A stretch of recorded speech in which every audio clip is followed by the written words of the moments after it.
Menggunakan produk yang mempunyai AHA dan BHA adalah sesuatu yang tidak asing bagi mereka yang mengamalkan skincare. Tetapi sepanjang saya berkongsi di channel GLOWWE tentang AHA BHA, masih ramai yang bertanya tentang tata tertib penggunaan AHA BHA. Apakah soalan-soalan tata tertib itu?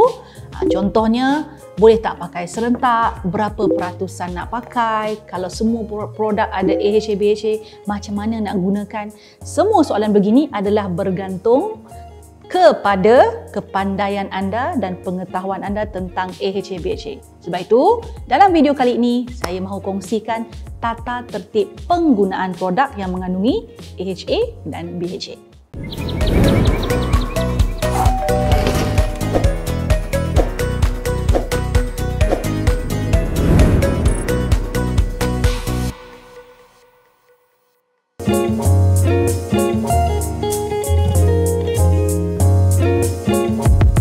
AHA, BHA adalah hydroxy acid. Ya.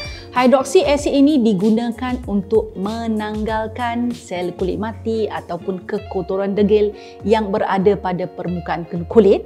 Ada juga jenis-jenis AHA, BHA yang boleh membantu melonggarkan sel kulit mati dan juga membersihkan sehingga ke dalam pori-pori. Kita tidak boleh menentukan sama ada AHA lebih baik daripada BHA atau BHA lebih baik daripada AHA. Tidak dapat. Cuma yang kita kena faham adalah AHA, BHA mempunyai fungsi yang khusus dan cara bertindak yang very spesifik, yang agak spesifik untuk jenis kulit yang tertentu. Itu yang kita nak bincangkan. AHA, Alpha Hydroxy Acid, biasanya diperolehi daripada buah-buahan, diperbuat daripada buah-buahan yang mempunyai kandungan gula semula jadi. Jadi apabila diproses, AHA biasanya didapati daripada buah-buahan begitulah. Contoh buah-buahan lemon ada, contoh lagi tebu. Tebu tu kira buah-buahan lah juga tebu pun boleh ada. And some ada juga yang datang daripada susu, laktos. Contohnya lactic acid. Now AHA dia bersifat larut air. Jadi bila dia bersifat larut air, dia sesuai untuk kulit yang mana menghadapi kekeringan, biasanya untuk kulit kering. Sebab dia lebih gentle kalau banding dengan BHA. So AHA kita recommend untuk kulit yang mengalami pigmentasi yang ringan-ringan, yang mengalami kulit yang kusam dekat bahagian permukaan atas akibat daripada melekatnya segala kekotoran atau sel kulit mati, yang ada masalah garis-garis halus, itu sesuai menggunakan AHA. BHA, Beta Hydroxy Acid, sedikit berbeza berbanding dengan AHA. BHA ni dia bersifat larut minyak. Jadi kalau dia larut minyak, dia sesuai digunakan oleh wajah yang berminyak. Sebab dia bantu untuk tanggalkan minyak tersebut kan. Dan BHA paling terkenal adalah salicylic acid yang biasanya diperbuat daripada sejenis pokok yang namanya willow bark trees. Willow bark trees ni siapa tak tahu rupa dia macam mana, but we can conclude that BHA ni daripada tumbuh-tumbuhan jugalah ya. BHA sebab dia larut minyak tadi itu, jadi dia sangat sesuai digunakan oleh orang yang kulit berminyak. Dan biasanya minyak dia datang daripada mana? Daripada kelenjar minyak yang menghasilkan minyak yang berlebihan. So when you have pore, kita punya pori-pori itu congested with oil, tersumbat dengan minyak, sel kulit mati, kita perlukan BHA untuk bersihkan sehingga ke dalam pori-pori tersebut. Means it goes inside, sehingga ke kawasan ataupun tempat di mana folikel rambut tu tumbuh, dalam tu dia bersihkan. BHA bolehkah jalankan kerja itu? So simply said, AHA dia menjalankan kerja membersihkan juga, menanggalkan sel kulit mati, especially the sticky cell ya. Dia boleh longgarkan, tapi more to on top of the skin ya. Bergantung jugalah sebenarnya dengan percentage which we will discuss. BHA dia go deeper sebab dia tadi larut minyak, dia go deeper. So it clean inside the pore. Yang mana satu kita patut gunakan? Bergantunglah dengan masalah yang kita hadapi ya. Tak juga kata orang kulit berminyak tak boleh pakai AHA, boleh juga. Tak juga kita nak kata orang kulit yang kering tu tak boleh pakai BHA, tak juga. Dia sangat bergantung dengan peratusan dan tata tertib penggunaan produk. Itu yang kita nak bincangkan lebih lanjut. Berbincang tentang Alpha Hydroxy Acid iaitu AHA. Alpha Hydroxy Acid yang paling popular popular sekali adalah Glycolic Acid. Now, one of the most common product kalau kita bincang Glycolic Acid ni yang mudah didapati pasaran adalah Pixie Glow Tonic. Saya pengguna produk tersebut and it has 5% Glycolic Acid. Sebenarnya 5% tu tak adalah tinggi sangat pun sebenarnya. Ya, ada orang yang lebih mahir dia dah boleh pakai sampai tahap 10%. So kalau kita tengok percentage pada produk ni sebenarnya semakin kuat masalah kita, semakin banyak masalah tersebut, semakin tinggilah kita sepatutnya pakai, ya. Tetapi kena bermula rendah supaya kulit tu biasakan dirilah. So another example of AHA adalah lactic acid. Yes, lactic acid. Pernah nampak Eucerin Pro Acne Solutions Toner itu mengandungi lactic acid 2%. Sebenarnya 2% tu sangat rendah sebenarnya. Ya, lactic acid berasal daripada susu. Daripada susu. So, you know that basically it is a very mild product lah, ya. Sebab dia diperbuat daripada bahan-bahan yang biasa kita makan, biasa kita minum, macam tu. Right. Other kind of AHA, ada Mandelic Acid, ada Citric Acid, ada Tatatertib Acid, ada Azelaic Acid. Saya sangat berharap GLOWWE guys, GLOWWE girls semua tidaklah menunggu saya memberikan jawapan. You can do your own research. Biasanya, kesemua AHA fungsi dia sama sahaja. Cuma perbezaannya adalah dari sudut sumbernya. Kalau makin susah nak dapati sumbernya, biasanya dia akan jadi mahal.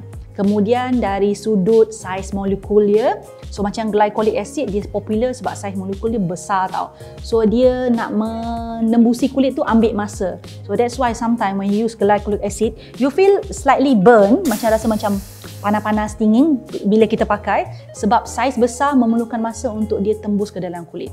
So lactic acid is fairly normal, nak kata kecil sikit lah daripada Glycolic Acid. So sebab itulah juga dia juga senang didapati. So most product kalau kita tengok kat drugstore ada banyak yang ada lactic acid. So AHA secara umumnya fungsi dia sama saja. Menanggalkan sel kulit mati, melonggarkan sel kulit mati supaya memudahkan pembersihan. But it depends on what kind you use untuk effectiveness of your skin. Yang ini kita tak boleh nak buat apa tau sebab you have to experiment on your own. Ya, kalau you pernah dengar, if you have heard people say Glycolic Acid bagus tapi bila you pakai tak menjadi apa-apa, tak apa, tukar yang lain. Ya. BHA anyway ada salicylic acid sahaja. Buat masa ni memang yang popular salicylic acid lah, ya. And bagusnya sebenarnya BHA ni dia memang betul-betul kita rasa muka tu bersih.